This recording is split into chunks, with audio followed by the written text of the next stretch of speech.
So hello everyone, welcome to Unacademy. कैसे हैं आप सभी लोग? तो आई होप सभी लोग बढ़िया होंगे, घर बैठे मस्त में आप लोग अपनी प्रिपरेशन कर रहे होंगे। तो आज के इस वीडियो लेक्चर में आप सभी लोग का बहुत बहुत स्वागत है, जहां पे हम हमारी NCERT line by line series को कंटिन्यू कर रहे हैं। और जैसे कि आप सभी लोग जानते हो यार, तुम्हारे भैया यार सारे के सारे चैप्टर्स को जल्दी से जल्दी लाने की कोशिश करेंगे। मुझे मालूम है आप में से काफी सारे लोगों की डिमांड आ रही है कि भैया जल्दी जल्दी करवा दो। अरे सब्र ले लो, इत्मीनान से सारी चीजें करा दूंगा, टेंशन ना लो। तो जैसे कि जिस किसी ने भी अभी तक के इससे पहले के हमारे जो वीडियोस है वो नहीं देखा, like chapter number 1 chapter number 2 के दो पार्ट थे, एक पोटेंशियल था और एक कैपेसिटेंस। आज के इस वीडियो में हम लोग पूरा करंट इलेक्ट्रिसिटी एक ही वीडियो में करेंगे, तो इसके लिए लोड ना ले, ठीक है दोस्त। सो वीडियो में आगे बढ़ने से पहले वही चीज मैं क्लियर कर देता हूं, एनसीईआरटी हम लोग न्यू एनसीईआरटी को ले रहे हैं सो दैट आप लोग के एग्जाम के लिए ज्यादा बेनिफिशियल रहे। और स्पेसिफिकली हम लोग फोकस करने वाले हैं 2023-2024 के स्टूडेंट्स के लिए, जहां से आप लोग तगड़े मार्क्स स्कोर कर पाओ। तो ये न्यू एनसीईआरटी, तो चलिए शुरू करते हैं। सो वीडियो में आगे बढ़ने से पहले भाई, जो कोई मेरे बारे में नहीं जानता, मेरा नाम जकी है, मैं एक अनअकैडमी में एजुकेटर हूँ, साथ ही साथ मैं यूट्यूबर हूँ, जहाँ पे यूट्यूब पे मैंने अभी तक के लगभग 20 मिलियन से ज्यादा स्टूडेंट को पढ़ा चुका हूँ। और प्यारा प्यारा कंटेंट फिजिक्स और फिजिकल एजुकेशन दोनों का कवर अप करवाते रहता हूं। आप लोग को मेरे कोई भी लेक्चर्स नहीं मिल रहे, मेरा नाम डालो और स्पेसिफिकली फिजिक्स के लिए चाहिए तो फिजिक्स आगे लिख दो, फिजिकल एजुकेशन के लिए चाहिए तो फिजिकल एजुकेशन आगे लिख दो, तो आप लोग को मेरा कंटेंट मिल जाएगा क्लास 11th एंड 12th दोनों के लिए, ठीक है ना। आप अपने जूनियर्स को भी रिकमेंड कर देना। इसके अलावा काफी सारे स्टूडेंट कह रहे थे कि यार भैया ये रिकॉर्ड पढ़ाते रहते हो यार आप यूट्यूब पे, लाइव भी पढ़ा दिया करो। तो लाइव में आप लोग को पढ़ाता हूँ अनअकैडमी में, तो आप लोग मेरे साथ अनअकैडमी में ज्वाइन कर सकते हो, जहां पे मैं आप लोग के लिए लाइव सेशंस लेता हूं। और बेस्ट प्लेटफॉर्म आप लोग के लिए रहेगा, जहां पे आप लोग को सारे एजुकेटर्स मिल जाएंगे अगर आप यहाँ पे आकर अपना सब्सक्रिप्शन लेते हो और यहाँ पे आके अपनी बेस्ट प्रिपरेशन को स्टार्ट करते हो। तो आप लोग मेरे साथ और बाकी सभी एजुकेटर के साथ अपनी जर्नी को स्टार्ट कर सकते हो। सो जल्द से जल्द अनअकैडमी के प्लस या आइकॉनिक सब्सक्रिप्शन में आए और मेरे खुद के भी फिजिक्स के लेक्चर और फिजिकल एजुकेशन के लाइव लेक्चर्स को देख पाओगे। इसके अलावा आप लोग को प्लस में मिलता है टेस्ट एंड क्विजेस और स्ट्रक्चरल कोर्स अनलिमिटेड एक्सेस, जहां पे आप लोग कहीं पे बैठे हो, कहीं पे भी, समझे ना, चाहे आप बादलों के ऊपर हो या पाताल में, कहीं पे भी बैठ के आप लोग अपनी प्रिपरेशन को तगड़े वे में कर सकते हो। और भाई भाई भाई भाई प्लस सब्सक्रिप्शन लेते टाइम अगर डिस्काउंट चाहिए तो तुम्हारे भैया की थोड़ी बहुत चलती है, मेरा कोड यूज कर सकते हो ZAKI ZAKI, जिसके थ्रू स्पेशल डिस्काउंट मिल जाएगा। और ये स्पेशल डिस्काउंट जो मिल जाएगा उससे मुझे पार्टी दे देना है, किसी और को। तो इसके अलावा मैं आपको बताना चाहता हूं, इस चैप्टर के ना सारे के सारे one of the most important वाले, समझ में आ रहा है ना, one of the most important वाले सारे के सारे एमसीक्यूज मैं कवर अप कराने वाला हूं। और ये करवाने वाला हूं कब? कल के दिन, संडे को, ठीक है ना भाई, 4 बजे। तो आप लोग उसको ज्वाइन कर लेना, लाइव सेशन रहेगा, फ्री सेशन है, इसके लिए आप लोग को कोई पे वे नहीं करना है। डिस्क्रिप्शन में जो पहली वाली लिंक गिवन है उस पर जाइए, और जैसे ही आप लोग जाओगे, मान लो अगर वहां पे इनविटेशन कोड मांग लिया तो दावत में आने के लिए आप लोग को मेरा कोड यूज कर लेना है ZAKI ZAKI। Freely class unlock हो जाएगी और आप लोग मेरे साथ लाइव सेशन अटेंड कर पाओगे। मैक्सिमम से मैक्सिमम लोग हो सके तो लाइव सेशंस अटेंड करें। और अगर आप में से कुछ ऐसे स्टूडेंट है, भैया हम ये वीडियो लेट देख रहे हैं, तो क्या हम ये वीडियो एक्सेस कर पाएंगे? हाँ जी, ये रिकॉर्डेड फॉर्म में आप लोगों को प्लेटफॉर्म में अवेलेबल हो जाएगा। सेम उसी लिंक पे जाना है और वहां से जाके आप रिकॉर्डेड फॉर्म में देख पाओगे। 2x की स्पीड में सारे एमसीक्यूज देख लेना, तुम्हारे लिए इंपॉर्टेंट है, ठीक है भाई। तो चलिए बढ़ते हैं आगे की तरफ। तो जैसे आप देख रहे हो हमारा पार्ट 1 चल रहा है फिजिक्स का, और जैसे आप सभी लोग जानते हो कि हमारे लगभग 2 चैप्टर्स कवर अप हो चुके हैं। तो चैप्टर 1 हमने कवर अप कर लिया इससे पहले वाले वीडियो में, और चैप्टर 2 को 2 पोर्शन में कवर अप करे थे, एक पोटेंशियल का डेडिकेटेड अलग और कैपेसिटेंस का अलग। अब अगला जो चैप्टर हमारा रहने वाला है ये है करंट इलेक्ट्रिसिटी। इसको पूरे एक ही पार्ट में कवर अप करने की पूरी कोशिश करने वाले। तो चलिए शुरू करते। 81 नंबर का पेज ढूंढते कहाँ पे है। अब आप बोलोगे भैया ये सब चीजें पहले से करके, अरे सॉरी अब भी कर लेते हैं, टेंशन क्यों लेते हो यार, तुम लोग गुस्सा होने लग गए हो। रुको, हाँ जी आ गया।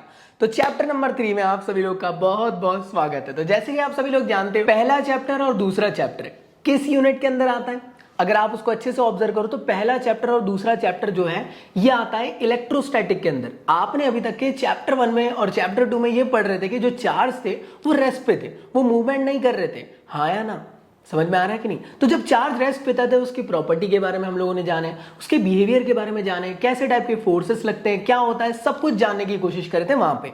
लेकिन अब बारी आ चुकी है चार्जेस की बड़े होने की। अब चार्ज नन्ना मुन्ना बच्चा नहीं रहा, अब चार्ज दौड़ने वाला है। किस तरीके से? चार्ज v वेलोसिटी के साथ दौड़ेगा, और जब भी चार्जेस v वेलोसिटी के साथ दौड़ना चालू करेगा एक स्पेसिफिक टाइम t के अंदर, तो करंट प्रोड्यूस होगा। तो एक दिन मैं ऐसे ही करंट जा रहा था और मैं भी उसी के साइड में साइकिल चलाते हुए जा रहा था और मैंने करंट को बोला, और भाई कैसे हो? करंट ने बोला, बढ़िया भैया, मैं तो बढ़िया। मैंने बोला, कहाँ जा रहे हो? तो वो बोलता, बोले अरे यार मैं वो किसी के घर जा रहा हूँ। फिर मैंने पूछा किसके घर? तो फिर उसने बोला मत पूछो, दिल टूट जाएगा। तो मैंने बोला चलो इग्नोर कर देते हैं। फिर मैंने करंट को बोला, यार भाई यार तुम इतना भाग रहे हो यार, 2 मिनट सब्र लेकर बात कर लो। तो करंट ने बोला, ऐसे कैसे भैया? मेरे रगों में चार्जेस दौड़ते हैं, अगर मैं रुका तो मैं खत्म हो जाऊंगा। तो चार्जेस के मैं मानता हूं कि लेम जोक था, हो जाता है यार कभी कभी। अब तुम सोचो यार, लाइव सेशन में क्या मैं कॉमेडी की किताब लेके बैठूं? हो जाते लेम जोक, सह लो थोड़ा सा। तो याद रखिएगा, चार्जेस हमेशा दौड़ते रहते हैं तभी करंट प्रोड्यूस होगा, अदरवाइज करंट प्रोड्यूस नहीं होगा। इसका मतलब क्या?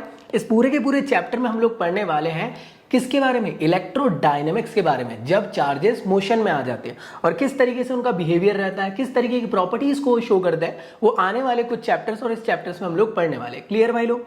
तो जैसे आप देख पा रहे होंगे, इंट्रोडक्शन पोर्शन में बहुत सारी चीजें आप लोग को लिखी हुई है। सबसे पहली चीज यहाँ पे लिखी हुई है कि ऑल चार्जेस वेदर फ्री और bounded were consider to be at rest. पहले चैप्टर में यही माना गया था, लेकिन अब जैसे ही चार्जेस मोशन में आ जाएंगे तो करंट प्रोड्यूस हो जाएगा, ऐसा इनने कहा। अच्छा भी है, थैंक यू सो मच।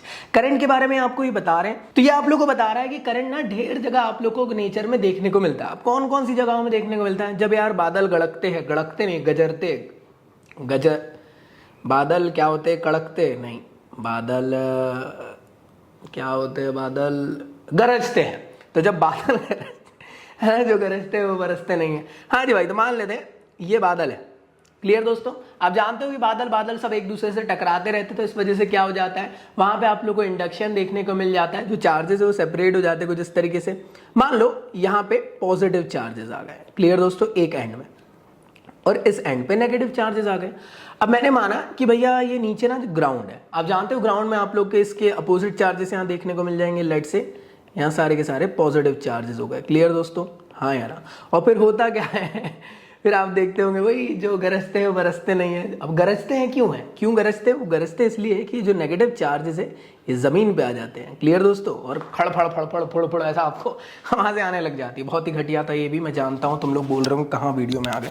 ठीक है भाई, समझ लो यार। तो नेचुरल फिनोमेना में भी आप लोगों को करंट देखने को मिलता है। ये जो स्पेसिफिक करंट है बहुत ही भयानक करंट है। इसमें आप जाएंगे तो आपका तंदूरी रोस्ट बन जाएगा, और इसलिए आप लोग को हमेशा बचना चाहिए। बारिश के वक्त में आप लोग को ऐसे सिचुएशन में ना रहे, एक ऐसी जगह में रहे जहां आप आइसोलेट रह सको, इलेक्ट्रोस्टैटिक शील्डिंग मिल सके आपको, ऐसी जगह में। क्लियर भाई? आगे बात करते हैं। इसके अलावा आप लोग को और कहां देखने को मिलता है? ऐसा कहा गया है आप लोग को और भी बहुत जगहों में देखने को मिल जाते हैं चार्जेस वगैरह, इनने ऐसा बताया। इसी के साथ साथ अगर आप देखोगे करंट, तो करंट आपकी रगों में भी एक किस्म से दौड़ते हैं, मतलब आपके शरीर में भी दौड़ते हुए देखने को मिल जाता है। लेकिन वो जो करंट है वो बहुत पिद्दू सा करंट रहता है, माइक्रो एमीटर में आप लोगों को करंट देखने को मिलता है। क्लियर दोस्तों? और ये जो गरजते बरसते वाले जो करंट है, ये बहुत हाई अमाउंट में करंट आप लोग को देखने को मिलता है। तो यही चीजें आप लोग को यहाँ पे लिखी हुई है, और इन्हीं चीजों के बारे में इस पूरे के पूरे चैप्टर में हम लोग को पढ़ना है। तो इंट्रोडक्शन पोर्शन में आप लोग को यही चीजें लिखी हुई है। तो चलिए आगे बढ़ते हैं। तो मेरे ख्याल से यहाँ तक क्लियर है। अब एक चीज समझना, तो इलेक्ट्रिक करंट की हम लोग बात कर रहे थे। तो इलेक्ट्रिक करंट एक ऐसा टाइप का कॉन्सेप्ट है जिसमें कि आप लोग समझने वाले हो करंट क्या होता है। करंट क्या होता है भाई? करंट का मतलब ये कि जब चार्जेस टी टाइम पे दौड़ने लग जाए वो करंट होता है। क्लियर दोस्तों? अब ये करंट कैसे दौड़ते हुए आप लोग को देखने को मिलता है? मान लो किसी कंडक्टर में आपने इलेक्ट्रिक फील्ड दौड़ाए, तो होता क्या है, जितने भी इलेक्ट्रॉन्स है वो अपोजिट इन डायरेक्शन में दौड़ते हुए देखने को मिलते हैं, और इसी टाइम पे करंट प्रोड्यूस हो जाता है। करंट कहां पे देखने को मिलता है? जिस तरफ इलेक्ट्रॉन का डायरेक्शन, उसके अपोजिट में आप लोग को करंट का डायरेक्शन देखने को मिलता है। बचपन से पढ़ते हुए आए, मेरे ख्याल से आप लोग को याद होगा, जहां तक मुझे पूरी उम्मीद है। इसी के साथ साथ यहाँ पे एक स्पेसिफिक चीज ये भी कही जा रही है कि मान लो डिफरेंट चार्जेस है, हाँ है ना, डिफरेंट नेचर है। आपसे पूछा जा रहा है कि बताइए स्पेसिफिक करंट का डायरेक्शन क्या रहेगा चार्ज के अकॉर्डिंग। तो जो नेट वैल्यू निकल के आएगी, और उस नेट वैल्यू की जो वैल्यू निकल के आएगी, चाहे पॉजिटिव में है नेगेटिव में है, तो उसके अकॉर्डिंग आप लोग के करंट दौड़ते हुए आप लोग को देखने को मिलने वाले। तो ये चीज लिखी हुई, the net amount of charges flowing across the area in the forward direction is the in the interval T, then इसके अकॉर्डिंग स्टडी करंट दौड़ते हुए देखने को मिलेगा। तो यहां तक कि मेरे ख्याल से क्लियर है। अब एक चीज समझना, करंट ऐसा तो नहीं है कि हमेशा स्टडी, मतलब हमेशा एक जैसा ही रहेगा, ऐसा नहीं है भाई। आप याद करना या ऑब्जर्व करना, जैसे आप बैटरी ऑन करोगे तो आप ऑब्जर्व करोगे कि यहां पे आप लोग को इंस्टेंटेनियस चार्जेस देखने को मिलेंगे। हो सकता है कि कुछ चार्जेस कुछ टाइम के अंदर गए, तो क्या हुआ, dq चार्जेस dt टाइम के अंदर गए, तो ये कौन से टाइप का करंट हुआ? ये तो पिद्दू सा करंट है, इंस्टेंटेनियस फॉर्म का करंट है, तो इसे कहा जाता है इंस्टेंटेनियस करंट। मान लो टोटल टाइम के अंदर टोटल चार्जेस चले गए, तो वो क्या कहलाएगा? वो कहलाएगा आप लोग का क्या चीज, एवरेज करंट। और एम्पेयर को यहाँ पे डिफाइन किया गया है और आगे कह दिया गया कि इसको आगे जाके पढ़ेंगे मैग्नेटिज्म वाले पोर्शन में, तो लोड ना लो। अगला जो चैप्टर आएगा वहां पे 1 एम्पेयर की डेफिनेशन पढ़ेंगे, जो बहुत ज्यादा इंपॉर्टेंट होता है और बोर्ड्स में ना कई बार पूछी जाती है, what do you mean by 1 ampere. Clear दोस्तों, तो बननी चाहिए वहां पे। अगली बात करते हैं कि यार करंट कैसे कंडक्टर के अंदर दौड़ते हुए आप लोग को देखने को मिलता है, इसके कॉन्सेप्ट को यहाँ पे बताया गया। देखो, कंडक्टर की बात करने से पहले एनसीईआरटी में हमेशा से कहा हूं, एनसीईआरटी कोई नोट्स नहीं, एनसीईआरटी भी एक किस्म से टीचर ही है जो बोल नहीं सकती है, बस आपको उसको पढ़कर समझना पड़ेगा। तो आप लोग को सारी चीजें एक्सप्लेनेशन के फॉर्म में दिया हो ढेर सारा, तो आप लोग को इसमें से मेन चीजें देखते हुए चलते हैं। मान लो कि कोई चार्जेस है, हाँ या ना, वो टाइम टी पे दौड़ रहे हैं, तो क्या होता है, अरे भैया करंट प्रोड्यूस होता है। अच्छा ओके थैंक यू। हमें किसके बारे में समझना है, कंडक्टर के अंदर किस तरीके से करंट दौड़ता है उसके बारे में। अच्छा ओके थैंक यू जी। उससे पहले एनसीईआरटी आपको बताना चाहती है कि नेचर में आप लोग को चार्ज पार्टिकल बहुत जगह देखने को मिल सकते हैं। इसी के साथ साथ आपको एटमॉस्फेयर के अपर स्ट्रेटा वाले पोर्शन में भी देखने को मिलते हैं, और उसे कहा जाता है आयनोस्फीयर। ठीक है ना, आयनोस्फीयर, जहां से सारे सैटेलाइट सिग्नल पिग्नल आते जाते रहते हैं, वहां पे आप लोग को ये सब चीजें देखने को मिलेगी। क्लियर दोस्त, वहां पे सारे चार्ज पार्टिकल आप लोग को देखने को मिलने वाले। इसी के साथ साथ एटम मॉलिक्यूल्स वगैरह के अंदर आप लोग को नेगेटिव चार्जेस देखने को मिलेगा, जो इलेक्ट्रॉन के फॉर्म में होता है। पॉजिटिव चार्ज आप लोग को देखने को मिलेगा न्यूक्लियस के फॉर्म में, और ये ना एक दूसरे से टाइटली बाउंड रहते हैं। अब करंट तो वो होता है ना जब चार्जेस मूव करने लग जाए फ्रीली, यहां पे तो टाइटली बाउंड है, तो क्या यहां पे आप लोग को देखने को मिल रहा है? नहीं भैया। लेकिन अगर हम बल्क मैटर की बात करें, सर ढेर सारे एटम्स हैं जिसके पास न्यूक्लियस भी है और इलेक्ट्रॉन भी है, खचाखच भरे हुए, एक बोरी मैंने एटम लेकर आ गए।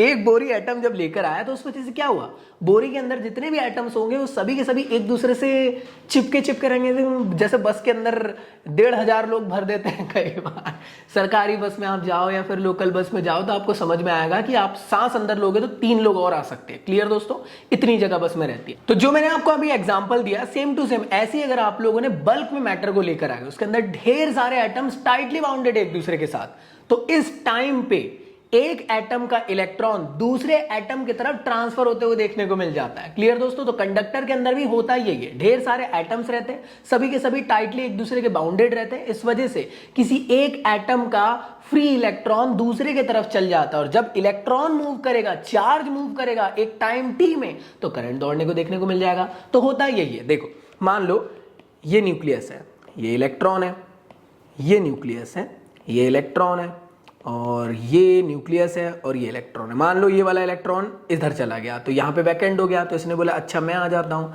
फिर यहाँ पे खाली हो गया, तो फिर यहाँ का कोई और एटम रहा होगा, उसका इलेक्ट्रॉन बोलता है अच्छा मैं आ जाता हूँ। तो मुझे एक बात बताओ, क्या चार्जेस यहाँ पे या स्पेसिफिकली इलेक्ट्रॉन्स मूव होते हुए देखने को मिल रहे हैं? और जब भी चार्जेस या फिर इलेक्ट्रॉन्स मूव होंगे स्पेसिफिक टी टाइम के अंदर, तो करंट फ्लो होगा। मतलब ये वही बात हुई कि आप अपने किसी के साथ घूम रहे थे और आपके सामने कोई और किसी के साथ घूमने आया था, और आंखें नैन लड़ाई हो गई। नैन लड़ाई क्या बोलेंगे, मतलब समझ रहे हो ना आप लोग? तो होगा क्या, हो सकता है कि जिसके साथ आप आए थे आप उसके साथ वापस ना जाओ, किसी और के साथ चले जाओ, कुछ इस तरीके से। समझ में आ रहा है ना मेरी बात? तो ऐसे ही आप लोग को यहाँ पे भी कॉन्सेप्ट देखने को मिल रहा है। लेकिन कुछ ऐसे लोग होते हैं, नहीं भैया मैं तो लॉयर हूँ भैया। तो उस कंडीशन में यहाँ पे जो फ्री इलेक्ट्रॉन्स या इलेक्ट्रॉन्स जो है अपने न्यूक्लियस को नहीं छोड़ते, उस कंडीशन में यहाँ पे कहा जा रहा है कि कितनी भी इलेक्ट्रिक फील्ड लगा दी जाए, लेकिन उसके बावजूद भी आप लोग को इलेक्ट्रॉन जो है वो एक्सेलरेट होते हुए देखने को नहीं मिलेंगे, मतलब इधर से उधर जाते हुए देखने को नहीं मिलेंगे। लेकिन हाँ, कुछ मटेरियल ऐसे होते हैं जो बहक जानते हैं, ठीक है ना। सो आजकल की रिलेशनशिप जैसी होती है सेम उसी तरीके से। तो मेटल के अंदर आप लोग को ऐसी कैरेक्टरिस्टिक देखने को मिलती है, जब ढेर सारे एटम्स एक दूसरे के साथ यहाँ पे बाउंडेड रहते हैं तो इलेक्ट्रॉन मूव कर लेते हैं यहाँ पे, ठीक है ना। तो उस कंडीशन में आप देखते हो कि करंट यहाँ पे जनरेट होते हुए आप लोग को देखने को मिल जाता है। और ये कौन से मटेरियल में देखने को मिलता है? स्पेशली कंडक्टर्स के अंदर आप लोग को देखने को मिलता है।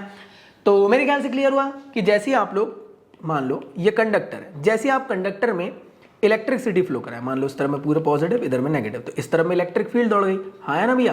तो जिसके अंदर के इलेक्ट्रॉन्स होंगे वो इस तरफ चले जाएंगे, एग्री करते हो? और जैसे इलेक्ट्रॉन इधर जाएंगे तो करंट फ्लो हो जाएगा। एग्री करते हो ना आप लोग? हाँ जी भैया बिल्कुल करते हैं, थैंक यू सो मच। तो यहाँ पे वही लिखा हुआ है, अगर आप चाहो तो पढ़ सकते हो। Metal, some of the electrons are practically free to move within the bulk material. This material generally called as conductor develop the electric current in them when the electric field is applied.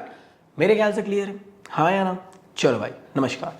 तो बस मेरे ख्याल से यहाँ तक ये clear था। यही वाला डायग्राम मैंने अभी आप लोग को थोड़ी देर पहले समझाया। होप सो आप लोग को ये चीज़ समझ में आई होगी। आई होप आई हो। अरे देखो, मान लो एक कंडक्टर है, क्लियर दोस्त, देखो एग्जांपल देख लो, एक कंडक्टर है, सारे के सारे पॉजिटिव चार्जेस आपने यहाँ पे प्लेट ले लिए, सारे के सारे नेगेटिव चार्जेस वाली प्लेट ले लिए।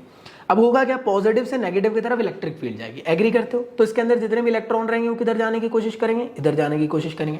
तो एक स्मॉल अमाउंट में आप लोग को करंट दौड़ते हुए देखने को मिलेगा। जैसे इलेक्ट्रॉन यहाँ आ जाएंगे तो फिर करंट रुक जाएगा। अरे हाँ भाई, न्यूट्रलाइज हो गया ना, एग्री करते हो कि नहीं? इस कॉन्सेप्ट के थ्रू समझ में तो आया ना कि करंट दौड़ रहा है। हाँ बोले भैया कैसी बात कर रहे हो, कंडक्टर लगाए और सारे इलेक्ट्रॉन यहाँ चले गए और सब कुछ न्यूट्रलाइज हो गया। अरे काय का कंडक्टर, कैसा कंडक्टर बनेगा रे तू? तो इस वजह से क्या किया जाता है कि मान लो अगर आपको कंटिन्यूस फ्लो कराते रहना है कंडक्टर के अंदर करंट का, तो आपको क्या करना पड़ेगा, यहाँ पे आपको उसको कनेक्ट करना पड़ेगा बैटरी भैया से, सो दैट यहाँ के पोटेंशियल डिफरेंस को ये हमेशा समझ रहे हो ना, कंटिन्यूस फ्लो करा सके। क्लियर दोस्तों? तो यही चीज यहाँ पे आप लोग को लिखी हुई है, अगर आप अच्छे से पढ़ लोगे तो देखो। Let us now see that what happens such a piece of a conductor if an electric field is applied to focus on the thought. Imagine in the conductor in the shape of cylinder जिसका radius r है। Suppose करिए दो thin sheet circular disc वाली आपने लगा दिए हो, एक में पॉजिटिव है दूसरे में नेगेटिव है, और इस वजह से एक इलेक्ट्रिक फील्ड क्रिएट होती है जो कि पॉजिटिव से नेगेटिव की तरफ जाती है। इलेक्ट्रॉन आपको एक्सेलरेट होते हुए देखने को मिलेंगे टुवर्ड द फील्ड,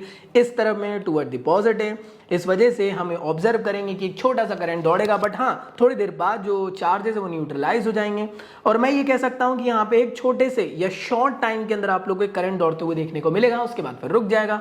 अगर इस चीज को, इस मैकेनिज्म को आपको कंटिन्यूअस रखना है, कंडक्टर के अंदर कंटिन्यूअस चार्जेस को डिस्ट्रीब्यूट करते रहना है, तो आप लोग को क्या करना पड़ेगा, इसको कनेक्ट करना पड़ेगा बैटरी भैया से।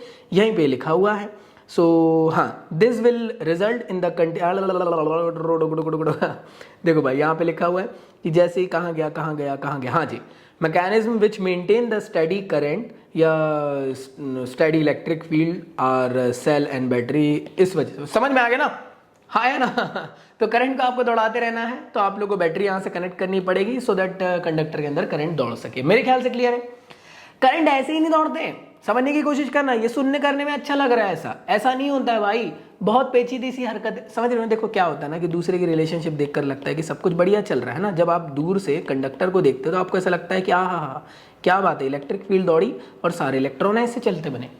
ऐसा नहीं होता भैया इतना आसान नहीं है। ये जो इलेक्ट्रॉन इधर से इधर जा रहे हैं तो आप बोलोगे कोई ना कोई वेलोसिटी के साथ जा रहे होंगे। ये कोई सिंपल वेलोसिटी नहीं है, ये है ड्रिफ्ट वेलोसिटी। इनिशियल में क्या होता है समझने की कोशिश करना। जैसे आप लोगों ने इलेक्ट्रिक फील्ड दौड़ाया तो इलेक्ट्रॉन्स जो है रैंडम डायरेक्शन में मूव करने लग जाते हैं। होता क्या, जैसे आपने इलेक्ट्रिक फील्ड दौड़ाए तो कंडक्टर के पास एकदम से जितने भी ढेर सारे इलेक्ट्रॉन है उनके पास थर्मल एनर्जी आ जाएगी।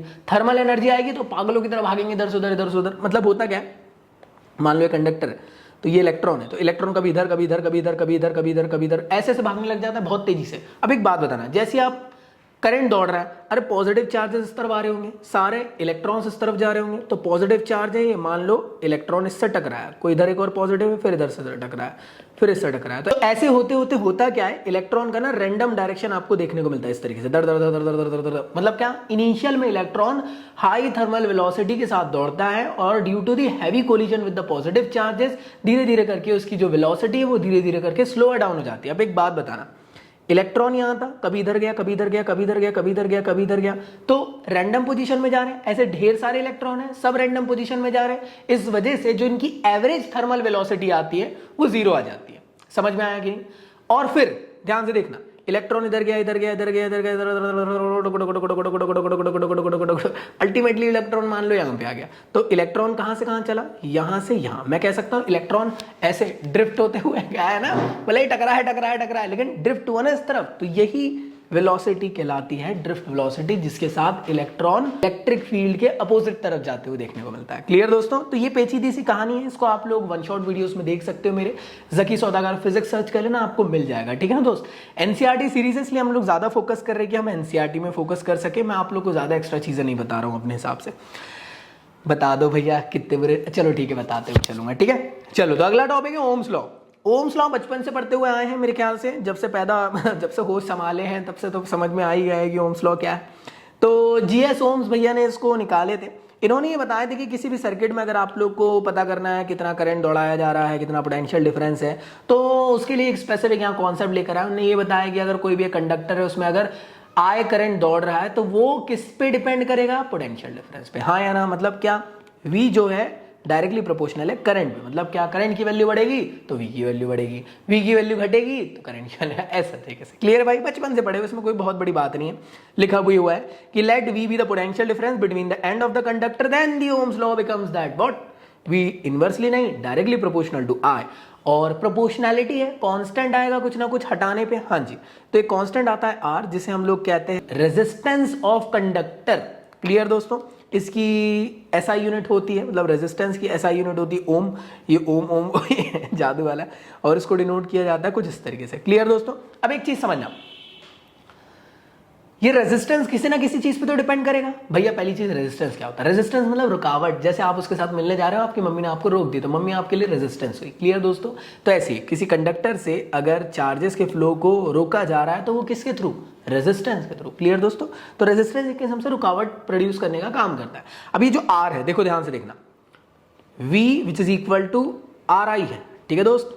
तो अगर मैं I को नीचे कर दूं तो R की वैल्यू क्या बन जाएगी, V अपॉन I। तो ये एक्सप्रेशन भी काफी इंपॉर्टेंट है, याद रखना। अगर करंट की वैल्यू बढ़ेगी तो रेजिस्टेंस देखो इनवर्सली प्रोपोर्शनल है, मैं भी कह रहा हूं कि अगर करंट की वैल्यू बढ़ रही है तो R की वैल्यू घट रही है, और अगर करंट की वैल्यू घट रही मतलब रेजिस्टेंस पक्का बढ़ा हुआ होगा कंडक्टर में, तभी ऐसा हो रहा है। अदरवाइज करंट तो चाहता है कि मैं बहती हवा की तरह बहते रहूं, हाँ ना, मतलब कंडक्टर के अंदर दौड़ते रहूं।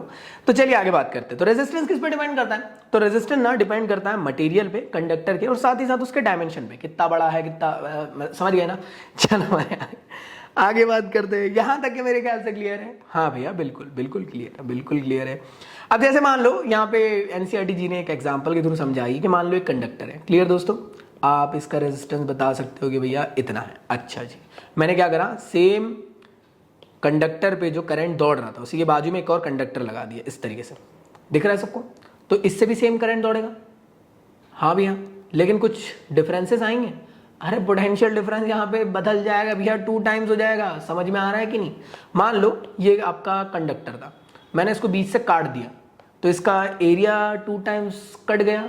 हाँ भैया कट गया है, कटना तो वैसे, चलिए भाई आगे बात करते। तो इस टाइम पे क्या होगा, A/2 हो जाएगा। इस टाइम पे भी मैं कह सकता हूं कहीं ना कहीं रेजिस्टेंस कहीं ना कहीं 2 टाइम्स आप लोग को देखने को मिलेगा। तो इन दोनों केसेस में आप लोग को वही देखने को मिलेगा, पीछे ही लिखा हुआ है आप लोग का, देख सकते हो आप लोग।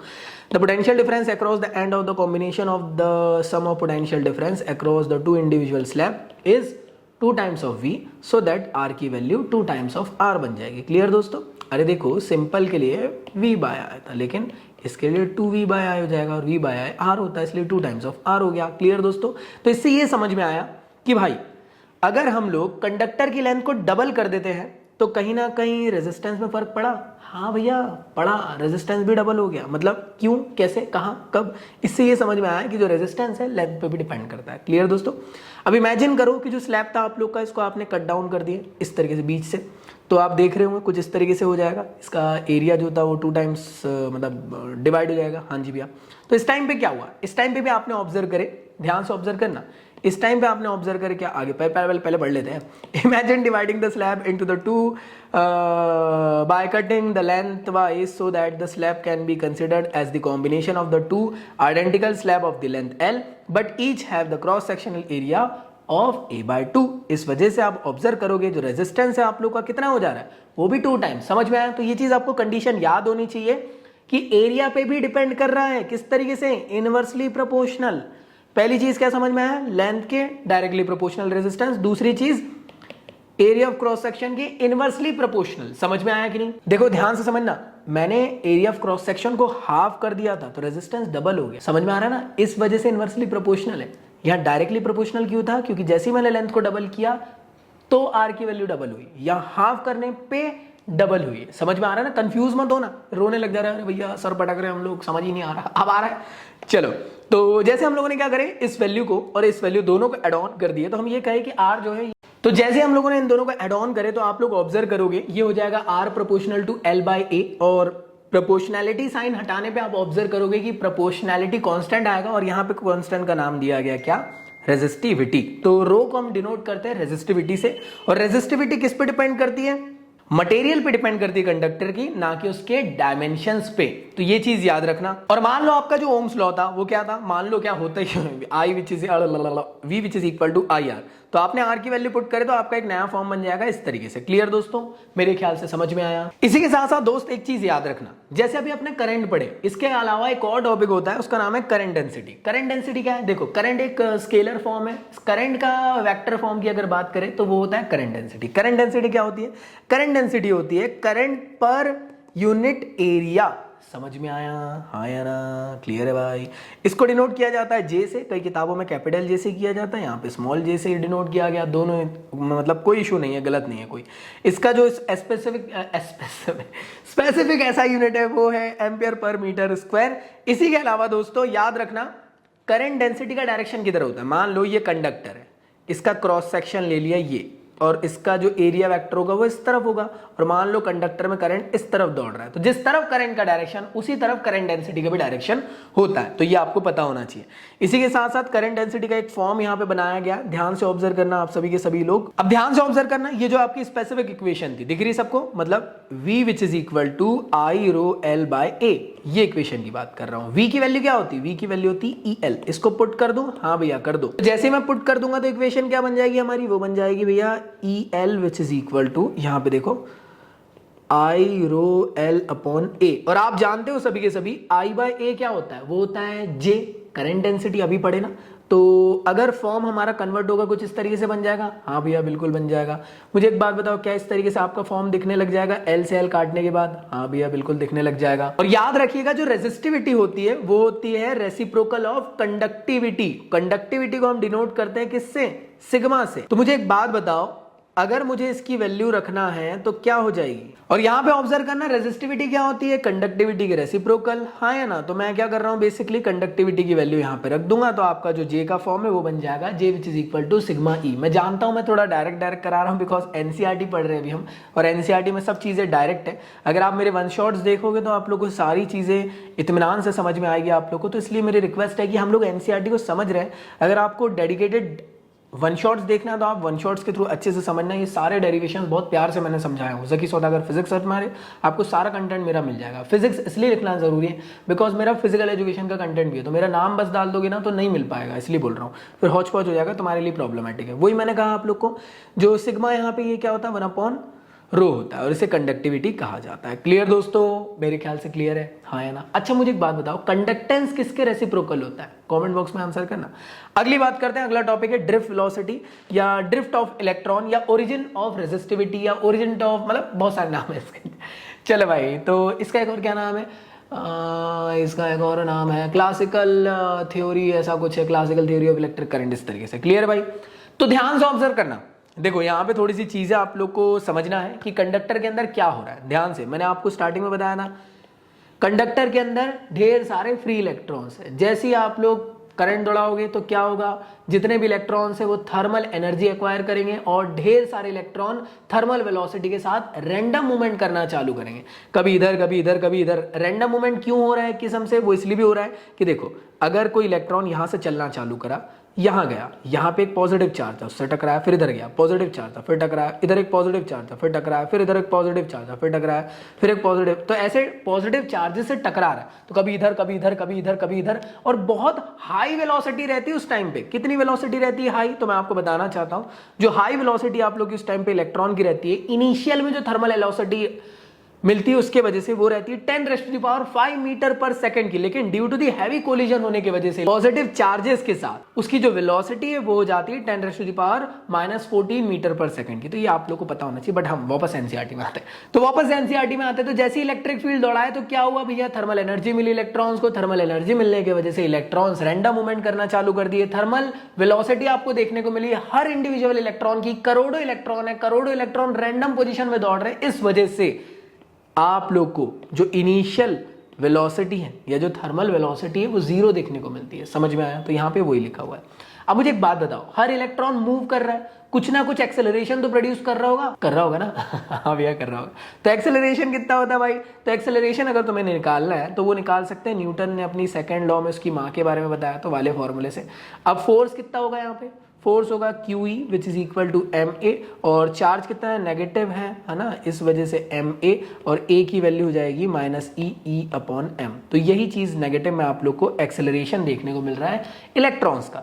मुझे क्या करना है? मुझे फाइनल वेलोसिटी पता करना है, टकराने टुकराने के बाद फाइनली क्या हुआ। देखो इलेक्ट्रॉन निकला यहां से था, इधर गया, फिर इधर गया, फिर इधर गया, इधर गया, इधर गया, इधर गया, अल्टीमेटली कहां गया इलेक्ट्रॉन?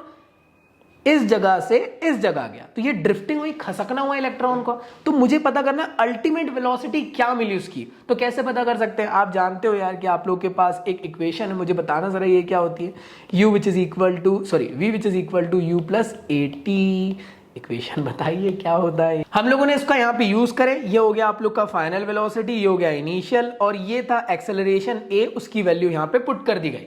याद रखना यहाँ पे सिंपल टाइम t नहीं होगा। ऐसा माना जाता है कि जो इलेक्ट्रॉन है जब भी ट्रेवल कर रहा था तो इसके बीच का जो टाइम पीरियड है इसे कहा जाता है रिलैक्सेशन टाइम, जहां पे इलेक्ट्रॉन रिलैक्स था, जैसे ही टकराया तो रिलैक्सेशन टाइम खत्म। तो यहाँ पे ना आप देखोगे कि टी जो है वो टाउ से रिप्लेस हो जाता है, इसे रिलैक्सेशन टाइम कहा जाता है। क्लियर है भाई? अब इनिशियल में थर्मल वेलोसिटी क्या थी, सॉरी वेलोसिटी क्या थी इलेक्ट्रॉन्स की? 0 थी। तो ये वैल्यू तो 0 होने वाली है। हाँ जी भैया देख लीजिए, अभी आ गया, आप लोग को समझ में आ जाएगा। देखो भाई, तो ये एवरेज जो वेलोसिटी थी इनिशियल पे 0 हो गई, तो वैल्यू कितनी बची? -EE/m टाउ, और ये ड्रिफ्ट वेलोसिटी का फॉर्मूला आप लोग का बन गया in the form of electric field. E की वैल्यू अगर तुम लोग V/L रख दो तो पोटेंशियल के फॉर्म में आप लोग का बन जाएगा। एक और फॉर्म बनता है वीना वाला फॉर्म, जो आप लोग अभी भी देखोगे, वो होता है NEAVD। ये होता है करंट और ड्रिफ्ट वेलोसिटी का एक स्पेसिफिक फॉर्म। ये आप लोग को वन शॉट वगैरह में आप लोग को देखने को मिल जाएगा। एनसीईआरटी में सारी चीजें डायरेक्ट दी हुई है, इसलिए थोड़ा सा इश्यूज हो जाएगा। क्लियर भाई? तो मेरे ख्याल से क्लियर है, ड्रिफ्ट वेलोसिटी समझ में आई, हाँ या ना? तो पढ़ लेते हैं, यहाँ पे लिखा भी हुआ है कि tells us that the electron move with the average velocity which is independent of time although the electrons are accelerated. This phenomena is called drift and that velocity is called as drift velocity. समझ में आया? Simple भाषा में कहा जाए तो बचपन से देख रहे थे कि जैसे इलेक्ट्रिक फील्ड दौड़ाओ तो सारे इलेक्ट्रॉन इस तरफ दौड़ने लग जाते हैं एक वेलोसिटी के साथ, जिसे कहा जाता है ड्रिफ्ट वेलोसिटी। लेकिन ये ऐसे नहीं होती है, इसके लिए आप लोग को कॉन्सेप्ट मेरे ख्याल से भी समझ में आ गया हूँ। एक बार वापस से रिवाइज करा देता हूँ। स्टार्टिंग में क्या होता है, इलेक्ट्रॉन को थर्मल एनर्जी मिलती है, उस वजह से वो थर्मल वेलोसिटी के साथ इतनी वेलोसिटी एक्वायर करके रैंडम पोजीशन में दौड़ना चालू करते हैं, और due to the heavy collision with the positive charge जो वेलोसिटी वो धीरे धीरे करके स्लोअर डाउन हो जाती है, इससे इस तक। क्लियर भाई? और फिर जिस तरीके से वेलोसिटी ड्रिफ्टेड फॉर्म में आप लोग को देखने को मिल रही है वो इतनी होती है, और ड्रिफ्ट वेलोसिटी ये होती है, that is the net velocity, जिसमें कि जो इलेक्ट्रॉन है वो ड्रिफ्ट कर रहे हैं, उसे कहा गया ड्रिफ्ट वेलोसिटी। मेरे ख्याल से क्लियर है। अब यार इसका ना करंट डेंसिटी के फॉर्म में भी एक रिलेशन बताया गया एनसीईआरटी में, देख लेते हैं। एनसीईआरटी ने क्या करी है, देखो वीना वाला जो फॉर्म है उसको लिए, देखो ये रहा वीना वाला फॉर्म, हाँ भैया दिख रहा है। अब ये जो ए है इसको मैं नीचे ले लेता हूं, अगर मैं ए को नीचे ले लूं तो I/A कितना होता है, करंट डेंसिटी। हाँ जी भैया, इक्वेशन ये बन गई। अभी आपको याद होगा, अभी थोड़ी देर पहले हम लोगों ने ड्रिफ्ट वेलोसिटी का फॉर्म लिए, नेगेटिव पॉजिटिव दोनों फॉर्म में आप लोग ले सकते हो, आपके अकॉर्डिंग है वो। तो आप लोगों ने ये लिए, ई से ई का इनटू हुआ तो फॉर्म ये बन गया। तो यही आपको आप लोग को लिखा हुआ है, थोड़ा सा पेचीदा फॉर्म में, तो मैंने सिंप्लीफाई कर दिया। होप सो क्लियर होगा। तो यहां से आप लोगों ने देखो इस तरीके से कंपैरिजन देख ली, कई बार इससे न्यूमेरिकल वगैरह आ जाते हैं तो बन जाना चाहिए तुम्हें। तो बड़े आगे की तरफ मेरे ख्याल से क्लियर है। यहाँ पे अगर आप अच्छे से ऑब्जर्व करो इसको, अगर तुम J which is equal to sigma E से कंपेयर करके देखो तो सिग्मा की वैल्यू क्या ये है, क्या NE का स्क्वायर टाउ अपॉन M। हाँ भैया बिल्कुल यही है। तो आप मुझे एक बात बताना, क्या सिग्मा की वैल्यू ये बन जाएगी? हाँ जी। तो कई बार है ना ये काम आ जाता है, तो आप लोग को पता होना चाहिए। तो मेरे ख्याल से तुम लोग को यहां तक की सारी चीजें क्लियर हो चुकी है। आगे बढ़ते हैं। अगला टॉपिक है आप लोग का मोबिलिटी। मोबिलिटी मतलब क्या? जैसे मोबाइल मतलब क्या, मैं इधर से उधर घूम रहा फिर रहा हूँ, मोबाइल डू। तो इसी तरीके से मोबिलिटी क्या होती है कि कंडक्टर के अंदर चार्जेस किस तरीके से मूव कर रहे हैं, कैसे मूव कर रहे हैं, आपको मालूम है ड्रिफ्ट वेलोसिटी के फॉर्म में मूव कर रहे हैं in the presence of electric field. तो वही होता है आप लोग का mobility, that is the ratio of drift velocity to the electric field. Clear दोस्तों? So conductivity arises from the mobile charge carrier in the metal. These mobile charges carry the electron, तो वही चीज़ आप लोग को लिखी है और कुछ नहीं। ये डेफिनेशन कई बार एग्जाम में आ जाती है, इसको आपको अच्छे से पता होना चाहिए, फॉर्मूला आप लोग को पता होना चाहिए, काफी इंपॉर्टेंट है। ऐसा यूनिट आपको याद होनी चाहिए, मीटर स्क्वायर पर वोल्टेज सेकंड। तो जैसे आप देख रहे होंगे ड्रिफ्ट वेलोसिटी की अगर वैल्यू यहाँ पुट कर दे तो एक नया फॉर्म बन सकता है। हाँ, ड्रिफ्ट वेलोसिटी की वैल्यू ये होती है, इसको अगर मैं यहाँ पुट करा दूं तो क्या फॉर्मूला आप लोग का ये बन जाएगा, बेशक बन जाएगा। हाँ जी, ध्यान से देखना, जैसे ये यहाँ पे ऐड होगा तो ई से ई कट जाएगा, है ना, और कटने के बाद वैल्यू ये बच जाएगी। तो ये एक नया फॉर्म बन गया है, ई टाउ अपॉन एम। तो एक तो ये फॉर्म होता है, एक तो ये फॉर्म होता है, तो दोनों याद रखना, काफी इंपॉर्टेंट है। और टाउ क्या होता है, रिलैक्सेशन टाइम, जो मैंने आपको बताया, दो सक्सेसिव कोलिजन के बीच का टाइम, वो कहलाता है रिलैक्सेशन टाइम। अगली चीज आती है limitations of Ohm's law. Ohm's law के क्या लिमिटेशंस है, क्या ओम्स लॉ सबके लिए वैलिड है? नहीं भाई, बहुत सारी चीजें ऐसी जहां पे इनवैलिड हो जाता है। किस किस केस में हो जाता है, उसको आगे बढ़ने से पहले एक बार थोड़ा सा पढ़ लेते हैं। There do exist materials and the device used in the electric circuit where the proportionality of V and I do not holds. मतलब क्या, कई बार ऐसा होता है कि ये वैलिड ही नहीं हो पाता है। क्लियर है भाई, अभी देखेंगे कैसा क्या। तो यहाँ पे दो चीजें दी हुई है कि जब V जो है C is to the proportionality, मतलब मान लो कि स्पेसिफिकली V वर्सेस I दोनों बढ़ेगा, ये हमारा ओम्स लॉ का कर्व हो गया। मान लो ये इसको फॉलो नहीं कर रहा, टेढ़ा मेढ़ा हो जा रहा, तो जैसे कंडीशन में आप लोग को देखने को मिल रहा है। कई बार होता है ना कि कुछ ऐसे कंडक्टर रहते हैं, करंट बढ़ाया जा रहे कुछ देर तक के, तो यार वो ओम्स लॉ को फॉलो अप करे, फिर हो सकता है कंडक्टर थोड़ा सा जज्बाती हो गया और उसकी वैल्यू चेंज हो गई।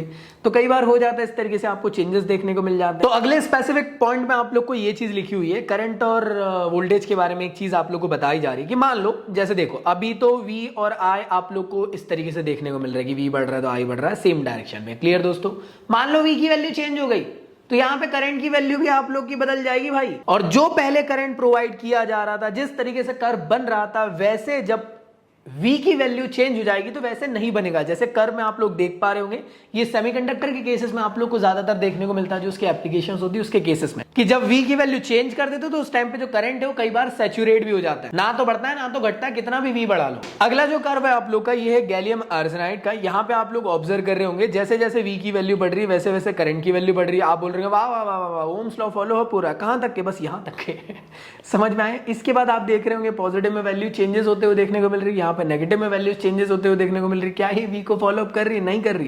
ये कर्व टेढ़े मेढ़े बन गए, क्रीजेस एक दूसरे को फॉलो अप नहीं कर रही है। तो इस तरीके से आप लोग समझ सकते हो कि ओम्स लॉ जरूरी नहीं है कि हर किसी स्पेसिफिक सर्किट के लिए वैलिड रहेगा। समझ में आया कि नहीं?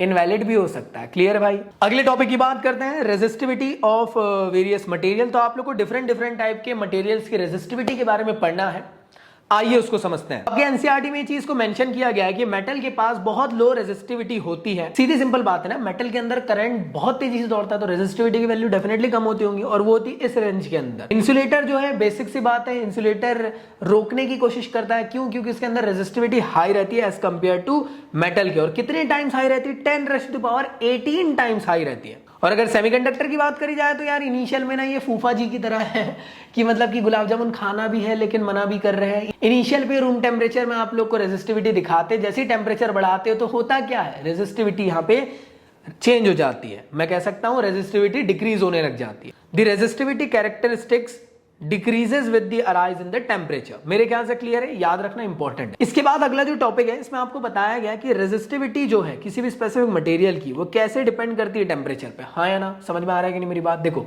कंडक्टर के लिए अलग थी, सेमीकंडक्टर के लिए अलग है, एलॉय के लिए अलग है।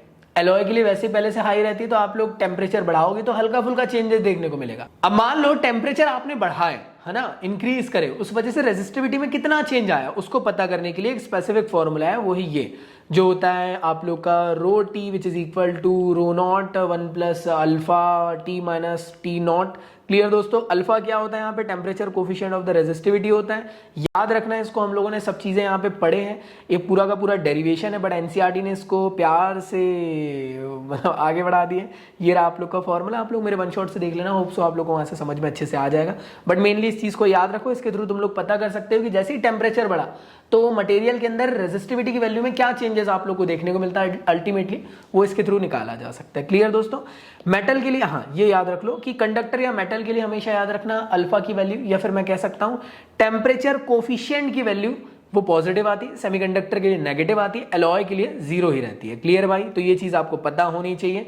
और कई बार इस फॉर्म का फॉर्मूला भी पूछ लिया जाता है, टेम्परेचर कोफिशिएंट ऑफ रेजिस्टेंस का फॉर्मूला याद रखना। एक्चुअल में ये जो ग्राफ है आपको ये बता रहा है कि जैसे आप टेम्परेचर बढ़ाते हो किसी कंडक्टर के अंदर, तो कंडक्टर के अंदर करोड़ों इलेक्ट्रॉन रहते हैं, तो करोड़ों इलेक्ट्रॉन होने की वजह से इलेक्ट्रॉन के अंदर बहुत भयानक तरीके से वाइब्रेशन होगा, खचाखच भरे हुए, ठीक है, और इस वजह से कोलिजन हाई होगा। अरे भैया वाइब्रेशन हो रहा है मतलब कोलिजन ही हो रहा है ना, टकरा रहे हैं। और जब कोलिजन ज्यादा हो रहा है इसका मतलब क्या है, ध्यान से समझना, कोलिजन ज्यादा होने की वजह से जो टकराने के बीच का टाइम पीरियड था वो कम हो जाएगा, इस वजह से रिलैक्सेशन टाइम कम हो जाएगा। और जब रिलैक्सेशन टाइम कम होगा तो आर और रो की वैल्यू बढ़ जाएगी, मतलब क्या, रेजिस्टेंस और रेजिस्टिविटी की वैल्यू बढ़ जाएगी। इससे हमें यह समझ में आया कि टेम्परेचर बढ़ने की वजह से रेजिस्टेंस और रेजिस्टिविटी बढ़ती है। तो रेजिस्टेंस और रेजिस्टिविटी का टेम्परेचर के पॉइंट ऑफ व्यू से ग्राफ बनाया जाए तो जैसे जैसे टेम्परेचर बढ़ाओगे तो आप लोग को इस तरीके से वैल्यू आप लोग को देखने को मिलेगी। समझ में आया? रेजिस्टिविटी और रेजिस्टेंस की वैल्यू बढ़ते हुए आपको देखने को मिलती है। मेरे ख्याल से क्लियर है भैया। ये टाउ कैसे डिपेंड कर रहा है? अरे देखो यहाँ पे आप लोग को एक फॉर्मूला दिख रहा है रेजिस्टेंस का, हाँ भैया, और अगर टाउ की वैल्यू घटेगी तो आर की वैल्यू बढ़ेगी, तो यहाँ पे घट रही है तो रेजिस्टेंस बढ़ रहा है। और रेजिस्टिविटी कितना होता था आप लोग को शायद मैंने अभी थोड़ी देर पहले एक फॉर्मूला भी दिखाया होगा, यहाँ पे भी दिखा देता हूँ, रुक जाओ, कहाँ चला गया बेटा, हाँ जी भाई, तो फॉर्मूला था ये स्पेसिफिकली ये वाला होता है ये। तो इसमें भी देख रहे होंगे टाउ जो है वो रो पे डिपेंड करता है, तो टाउ की वैल्यू घटेगी तो रो की वैल्यू बढ़ जाएगी। क्लियर दोस्तों? ऐसे करके अगला जो स्पेसिफिक, देखो ये वाला ग्राफ समझ में आया। अगली बात करते हैं एलॉय की। एलॉय को बनाया इस तरीके से जाता है कि यार पहले से इसको स्पेसिफाइड किया गया, तो इसमें रेजिस्टेंस पहले से हाई रहता है, तो आप देखोगे कि टेम्परेचर बढ़ाओगे भी तो नॉमिनल सा चेंज आपको देखने को मिलेगा। लेकिन अगर बात करते हैं सेमीकंडक्टर की, तो सेमीकंडक्टर के अंदर ना सफिशिएंट अमाउंट के इलेक्ट्रॉन पहले से नहीं रहते। पहले वो थोड़ा फूफा जी वाला नाटक करता है ना, नाटक करता है, रूम टेम्परेचर में वो थोड़ा इंसुलेटर की तरह बिहेव करता है। लेकिन जैसे टेम्परेचर बढ़ाओगे तो सफिशिएंट अमाउंट के पहले से इलेक्ट्रॉन तो थे नहीं, तो वाइब्रेशन तो होगा नहीं, क्योंकि कोलिजन ही नहीं होने वाला है और रिलैक्सेशन टाइम वाला कॉन्सेप्ट तो निकलेगा ही नहीं। जब टेम्परेचर बढ़ाया जाएगा सेमीकंडक्टर के अंदर तो आयनाइजेशन ऑफ इलेक्ट्रॉन की प्रोसेस होगी, इस वजह से नंबर ऑफ इलेक्ट्रॉन सेमीकंडक्टर के अंदर बढ़ने लग जाएंगे, और जब वो बढ़ने लग जाएंगे एन की वैल्यू, तो रेजिस्टिविटी और रेजिस्टेंस की वैल्यू घट जाएगी। कैसे? देखो यहां पे अगर ऑब्जर्व कर रहे होंगे, अगर एन की वैल्यू बढ़ेगी तो क्या आर की वैल्यू घटेगी? हाँ जी, और यही होता है आप लोग का क्या, रो। तो n की वैल्यू बढ़ेगी तो रो की वैल्यू भी घटेगी। हाँ जी, इस वजह से आप देखोगे कि जैसे जैसे आप टेम्परेचर बढ़ाओगे तो रेजिस्टेंस और रेजिस्टिविटी की वैल्यू घट रही है। यही ग्राफ में आप लोग को कहा गया है। मेरे ख्याल से क्लियर है। इसी के साथ साथ कुछ कुछ यहाँ पे चीजें लिखी हुई है कि कुछ मटेरियल ऐसे होते हैं जैसे कि क्रोमियम जो कि एलॉय है, निकल, आयरन और क्रोमियम के, ये बहुत ही वीक डिपेंडेंस बताते हैं रेजिस्टिविटी विद टेम्परेचर का, और ये दो स्पेसिफिक जो है ये भी सिमिलर प्रॉपर्टी शो करते हैं। और इसी के साथ साथ यहाँ पे वही चीज लिखी हुई है कि यार मेटल को छोड़कर जो सेमीकंडक्टर्स वगैरह होते हैं, जैसे आप टेम्परेचर बढ़ाओगे तो इनकी रेजिस्टिविटी घट जाती है, और रेजिस्टिविटी की जो वैल्यू है वो ये होती है। आप लोग जैसे देख पा रहे होंगे, देखो इसमें ना आप लोग को यहाँ पे एक फॉर्मूला दिया था, देखो ये रहा, कहाँ गया, अरे एक सेकंड, ये रहा, दिख रहा है? हाँ भैया, मुझे एक बात बताना, रो क्या होता है? 1/सिग्मा होता है। हाँ भैया, कंडक्टिविटी के रेसिप्रोकल, तो इसको रेसिप्रोकल फॉर्म में कर दो तो क्या मेरे पास रो की वैल्यू निकल जाएगी। आप बोलोगे यो ब्रो, कहाँ गया, ये देखो, तो यहां से आप लोग का रो की वैल्यू बन गई। रो किस पे डिपेंड कर रहा है? तो ये डिपेंड कर रहा है नंबर ऑफ फ्री इलेक्ट्रॉन्स पे। क्लियर दोस्तों? तो ये बहुत इंपॉर्टेंट था। अभी जो हम लोगों ने समझे थे ये वाले इसके फॉर्म में, ये ज्यादा अच्छा है, इजियर वे टू समझने के लिए। तो चलो आगे बढ़ते। तो मेरे ख्याल से यहां तक क्लियर हो चुका सबको। आई होप सबको समझ में आ गया। वही चीजें यहाँ पे लिखी हुई जो मैंने आप लोग को अभी थोड़ी देर पहले समझाया। ठीक है भाई, अगला टॉपिक है आप लोग का electrical energy and power. Clear भाई? एनर्जी और पावर वगैरह क्या क्या होते हैं इनको समझना है। चलिए भाई, क्वेश्चन यहाँ पे टॉपिक आप लोगों को कह रहा है कि कंसीडर करिए कि कंडक्टर है, ठीक है भैया कर लिए, जिसका एक एंड पॉइंट है ए और एक एंड पॉइंट है बी, ठीक है भैया कर लिए, और हम मान रहे हैं कि ए से बी की तरफ करंट दौड़ रहा है, ठीक है मान लिए। तो यहाँ पे एक पोटेंशियल डेवलप होगा, बिल्कुल होगा, ए पे होगा वी ए और बी पे होगा वी बी, ठीक है भैया, थैंक यू सो मच। मुझे एक बात बताओ, जब करंट ए से बी की तरफ दौड़ रहा है, ए से बी की तरफ दौड़ रहा है, तो ए पे हाइयर पोटेंशियल और बी पे लोअर पोटेंशियल हो जाएगा।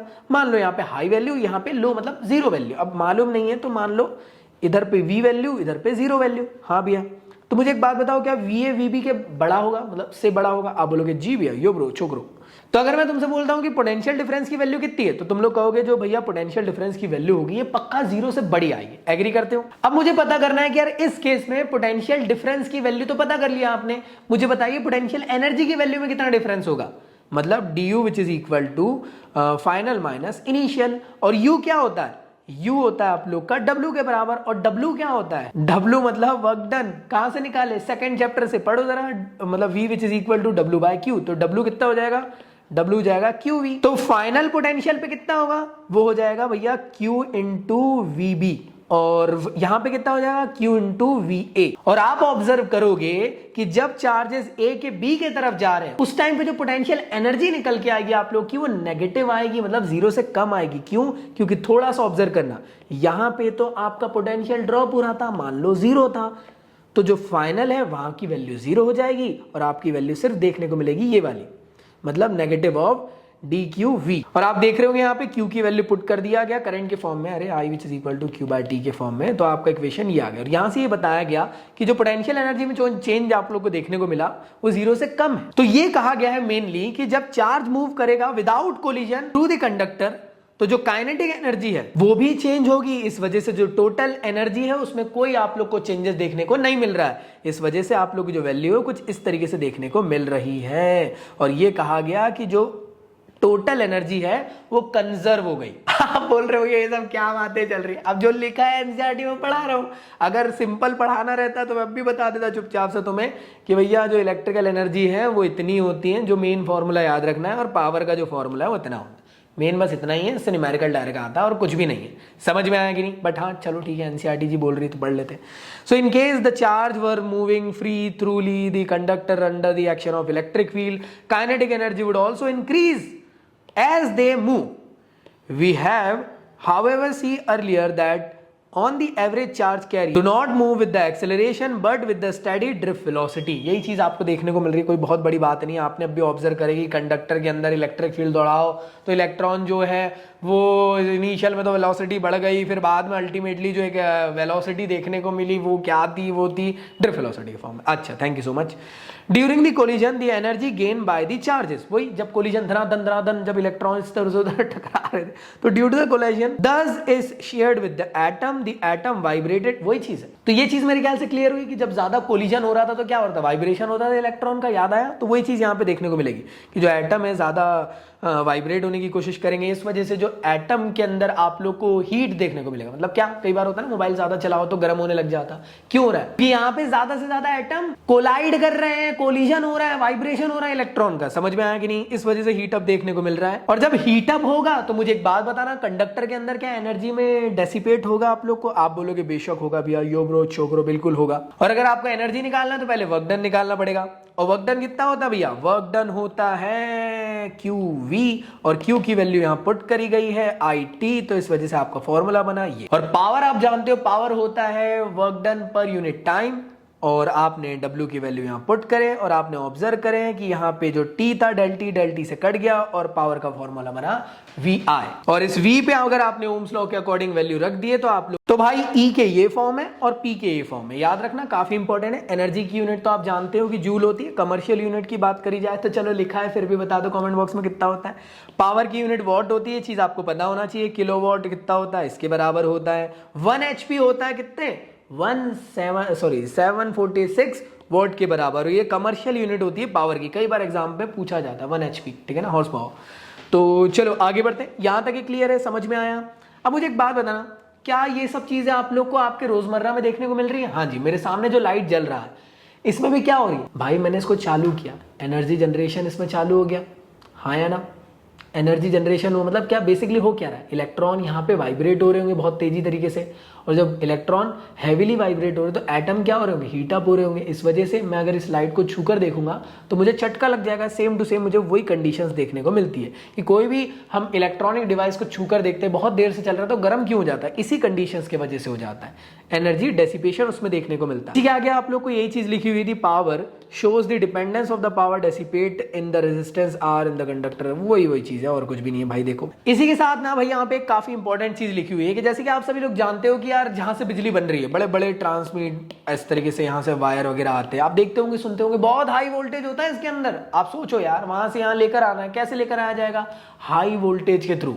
लेकिन उस टाइम पे करंट की वैल्यू यहाँ कम रहती है। आप बोलोगे भैया ओम्स लॉ तो वैलिड ही नहीं। अरे मैंने कहा ना, हमेशा वैलिड नहीं होता है, समझने की कोशिश करना।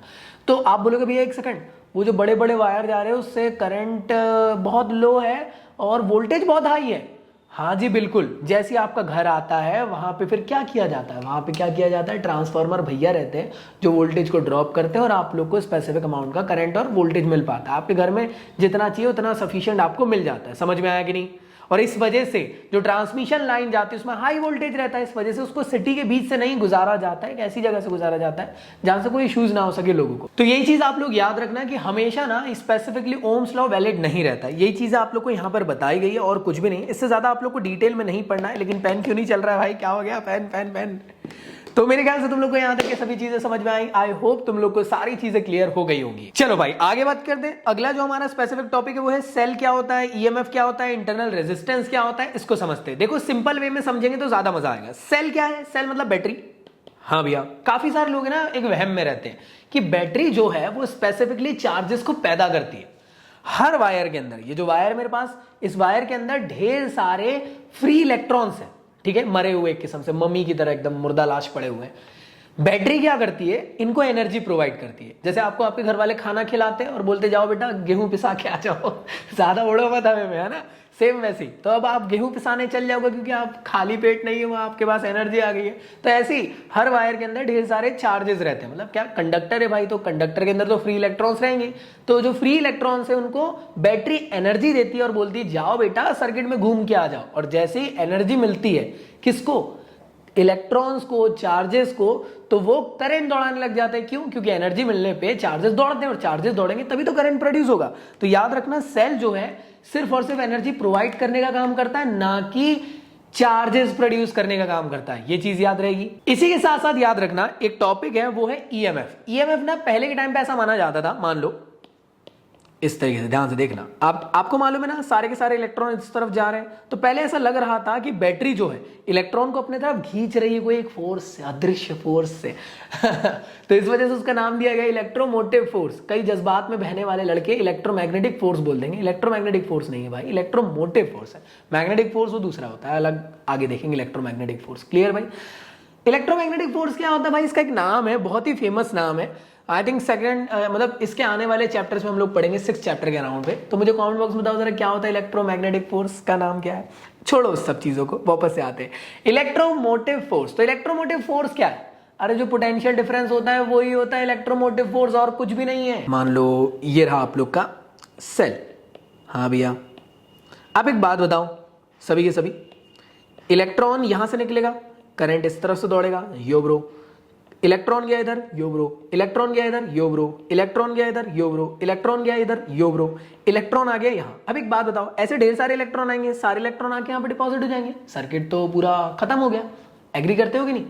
तो वापस से इस सर्किट को मेंटेन करने के लिए एक ऐसे टाइप का नॉन इलेक्ट्रोस्टैटिक कंडीशन जहां पे इलेक्ट्रॉन यहां से उठकर यहां चले जाएंगे, समझ में आया? यहां से फुदक के सीधे यहां चले जाएंगे और वापस से दौड़ने लग जाएंगे। मतलब क्या, बैटरी के पास आए, एनर्जी लिए, फिर दौड़ना चालू, फिर बैटरी के पास आए, एनर्जी लिए, फिर दौड़ना चालू, इस तरीके से। समझ में आया कि नहीं? तो ये जो स्पेसिफिक कंडीशन यहाँ पे आप लोग को देखने को मिली, यही था ईएमएफ की कंडीशन। ये मैं कह सकता हूं पोटेंशियल डिफरेंस का कॉन्सेप्ट। तो इसलिए कई बार आप देखते होंगे ईएमएफ जो है वो पोटेंशियल डिफरेंस के बराबर होता है, कुछ अलग नहीं है हटके। तो यहां तक ये चीजें क्लियर है, आई होप समझ में आ चुका है। अरे इलेक्ट्रोलाइट्स में भी तुम लोग देखते होंगे, लेट्स से ये इलेक्ट्रोलाइट्स है, देखो ध्यान से, और ये आप लोगों ने इलेक्ट्रोड डाल दी इस तरीके से, हाँ या ना? कुछ सर्किट बना देता हूं मैं ऐसा हल्का सा। अब मान लो यहां से इलेक्ट्रॉन्स निकले इस तरफ, फिर इलेक्ट्रॉन गए इस तरफ, फिर इलेक्ट्रॉन गया इस तरफ, फिर इलेक्ट्रॉन गया इस तरफ। इसके अंदर क्या है? Electrolytic solution.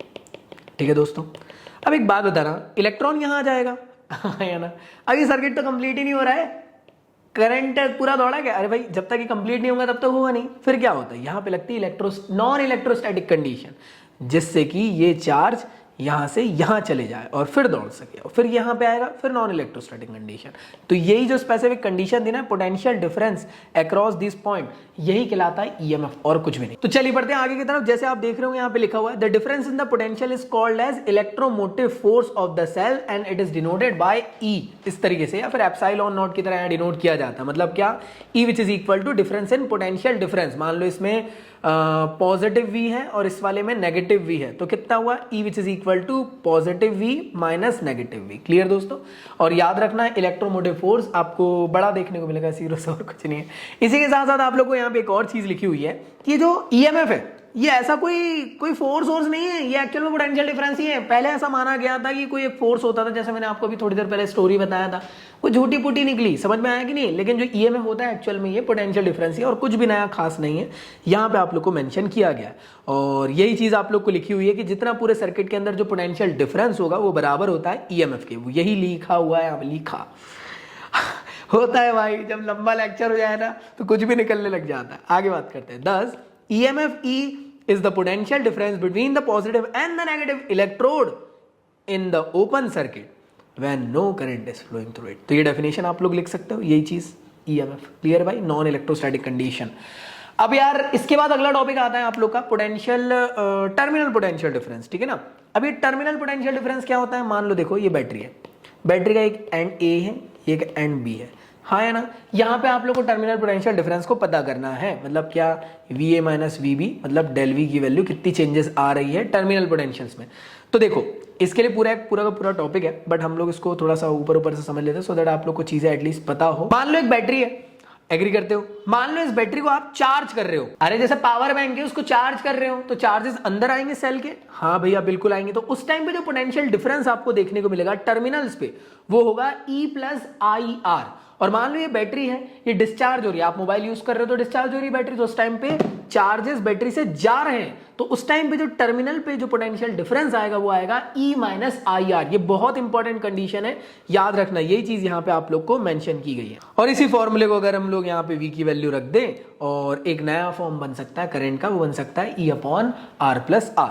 अब आप बोलोगे स्मॉल r क्या भी, ये है इंटरनल रेजिस्टेंस। हर सेल के पास खुद का एक पिद्दू सा रेजिस्टेंस होता है। मान लो 9 वोल्ट का आपने बैटरी लेकर आए, अब आपने ऑब्जर्व करें कि 9 वोल्ट नहीं प्रोवाइड कर रही, मान लो 8.9 प्रोवाइड कर रही, तो 1 पॉइंट ये कहाँ गया, तो ये उसके खुद के सेल के रेजिस्टेंस नहीं खा लिया। मतलब क्या, इंटरनल रेजिस्टेंस एक किस्म से घर का भेदी लंका ढाई होता है, मतलब क्या, खुद के ही ईएमएफ को खाने वाला। तो इंटरनल रेजिस्टेंस क्या होता है, इंटरनल रेजिस्टेंस क्या करता है, खुद के ही ईएमएफ को खाने की कोशिश करता है और कुछ भी नहीं है। क्लियर दोस्तों, इस वजह से आप देखते होंगे हर सेल के बाद एक छोटा सा रेजिस्टर इस तरीके से बनाया जा रहा है। क्लियर दोस्त, ये वो रेजिस्टर नहीं है, देखो लोड रेजिस्टर तो इधर लगा हुआ है, लेकिन ये सेल के साथ लगा हुआ है, ये सेल का इंटरनल रेजिस्टेंस है। समझ में आया कि नहीं। तो इसलिए यहाँ पे इंटरनल रेजिस्टेंस की वैल्यू आप लोगों को गिवन है इस तरीके से। तो आगे बढ़ते हैं अगले टॉपिक की तरफ, जिसका नाम है सेल को सीरीज और पैरेलल में कनेक्ट करके देखते हैं कि हाँ ये क्या होता है। अब देखो समझने की कोशिश करना। मैंने क्या करा, 2 सेल लिया, इनको कनेक्ट कर दिया, 2 सेल लिया, इनको कनेक्ट कर दिया, 2 सेल लिया, तो दोनों सेल का अलग अलग इंटरनल रेजिस्टेंस भी होगा, अलग अलग ईएमएफ भी होगा। मुझे ये पता करना है कि जब मैं इन्हें सीरीज में कनेक्ट कर रहा हूं तो इसका जो नेट वैल्यू मिलेगी वो क्या मिलेगी। तो स्पेसिफिकली डिराइव करने के बाद, ये बहुत शॉर्ट वे में डिराइव किया गया, एक्चुअल में इसका डेरिवेशन थोड़ा प्यारा सा है, आप लोग हो सके तो ज़की सौगादार फिजिक्स सर्च कर लेना, आपको मिल जाएगा।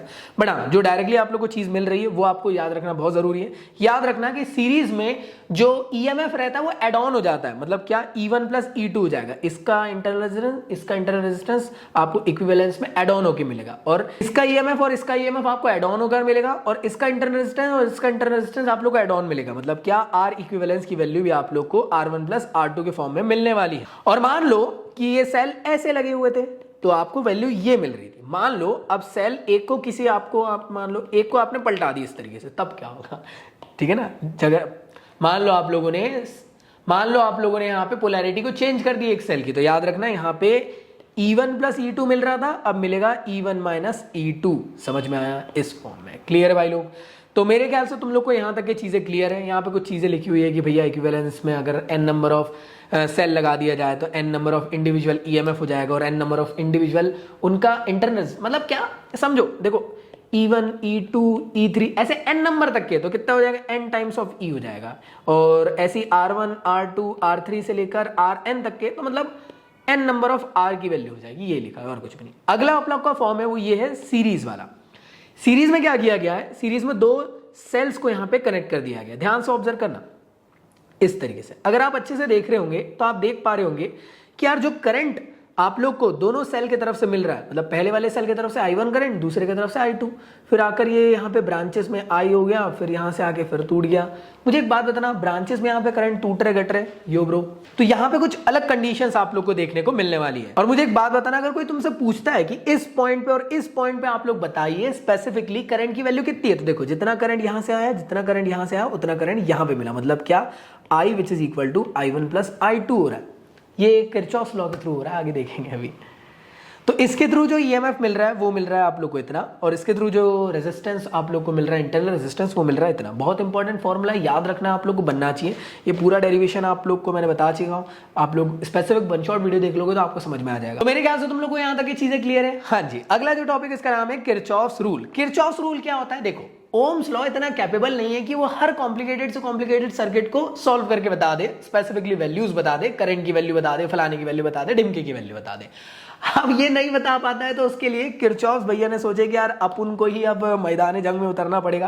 तो अगर कितना भी कॉम्प्लिकेटेड से कॉम्प्लिकेटेड सर्किट है उसको अगर आपको सॉल्व करना है तो आप लोग किरचॉफ्स रूल के थ्रू पता कर सकते हो। तो किरचॉफ्स के आप लोग के दो रूल्स यहाँ पे देखने को मिलते हैं, एक होता है जंक्शन रूल, दूसरा होता है लूप रूल। तो जंक्शन रूल क्या कहता है? जंक्शन रूल ये कहता है कि मान लो एक वायर है, इससे एक करंट I1 आ रहा है, और जो दो वायर है इससे I2 I3, मतलब ऐसा नहीं, मतलब एक वायर है जिससे मान लो 6 एम्पेयर का करंट आ रहा है। क्लियर दोस्त? और आपने दो वायर और कनेक्ट कर दिए, तो यहां से आप ऑब्जर्व करोगे कि करंट डिवाइड हो जाएगा कितने में, मान लो इधर से 3 एम्पेयर में हो गया, इधर से 3 एम्पेयर में हो गया। क्लियर दोस्तों? तो इससे क्या समझ में आया, जो इनकमिंग करंट था वो क्या बराबर था आउटगोइंग करंट की। देखो यहां से 6 एम्पेयर आ रहा था और यहाँ पे 3 एम्पेयर गया, यहाँ 3 एम्पेयर गया।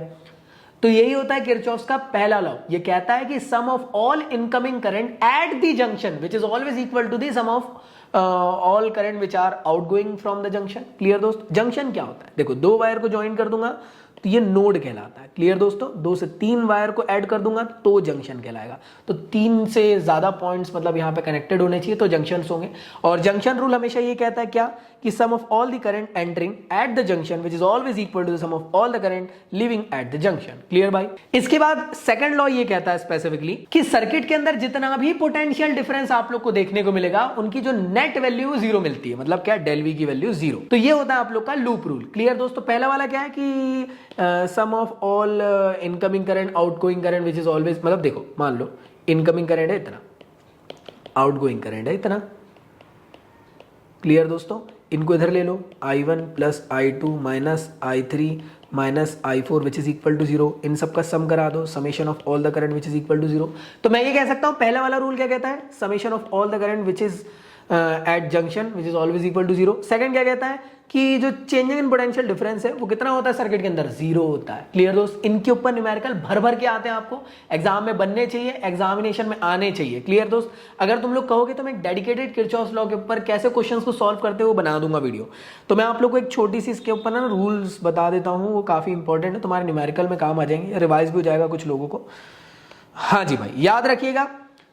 अगर आप लोग, चलो मैं समझा देता हूँ यहीं पे, कंजूसी मत करो भैया, ठीक है ध्यान से समझो। मान लो ये बैटरी है, आप जानते हो कि बैटरी के पॉजिटिव एंड में आपको हमेशा हायर पोटेंशियल देखने को मिलेगा और नेगेटिव एंड में लोअर पोटेंशियल।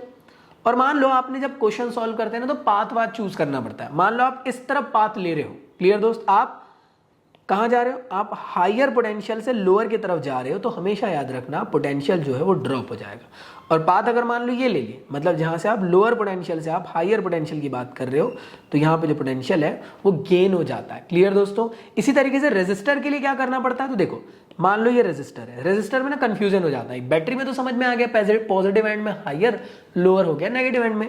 अब ये रेजिस्टर में नहीं समझ में आता सर्किट में। तो याद रखना, जिस तरफ करंट का डायरेक्शन है उस तरफ में हमेशा हायर पोटेंशियल बनेगा और उसके अपोजिट में लोअर। तो ऐसे करके आप डिफाइन कर सकते हो। फिर पाथ ले लो, हायर से लोअर आप जा रहे हो तो ड्रॉप हो रहा है, और लोअर से हायर जा रहे हो तो गेन हो रहा है। क्लियर दोस्त? चलो, मेरे ख्याल से तुम लोग को यहाँ तक ये चीजें क्लियर है। किरचॉफ्स लॉ यहाँ से मेरे ख्याल से आप लोग को समझ में आ गया होगा। इसके बाद जो हमारा टॉपिक निकल के आता है वो है व्हीट स्टोन ब्रिज। तो व्हीट स्टोन ब्रिज जो है ये एप्लीकेशन ऑफ किरचॉफ्स लॉ है और कुछ भी नहीं है। इसमें क्या किया जाता है, एक स्पेशल अरेंजमेंट किया जाता है। यहाँ पे क्या करते हैं हम लोग, देखो एक स्पेशल अरेंजमेंट करते हैं जहां पे हम लोग 4 रेजिस्टर्स लगा देते हैं। क्लियर दोस्तों? इसमें से एक ना अननोन रहता है। बाकी नोन की वजह से हम एक अननोन की वैल्यू को पता कर सकते हैं यहां पे। तो ये कैसे टाइप का सर्किट है। अब ये दो टाइप के आप लोग को बनता है, एक बनता है बैलेंस फॉर्म का, एक बनता है अनबैलेंस फॉर्म का। अनबैलेंस फॉर्म का आपके सिलेबस में नहीं है, नीट जेडब्ल्यू वगैरह में पढ़ना रहता है। 12th के लिए आप लोग को बैलेंस फॉर्म के सर्किट को देखना रहता है किरचॉफ्स लॉ के। अब ये बैलेंस फॉर्म का सर्किट क्या रहता है, ध्यान से समझना। देखो पहले तो ये चीज है कि इस तरीके से पूरे के पूरे सर्किट को बनाया जाता है, जहां पे बी और डी वाले पॉइंट पे गैल्वेनोमीटर लगाया गया। क्यों लगाया गया अभी समझ में आएगा। और इसको बैटरी से कनेक्ट कर दिया गया। आप जानते हो यहां से करंट जाएगा, करंट आई जाएगा, जो I1 और I2 में डिस्ट्रीब्यूट हो जाएगा। क्लियर दोस्तों। और फिर सोएन आगे करंट बढ़ते हुए चलेगा और वापस से करंट आई हो जाएगा।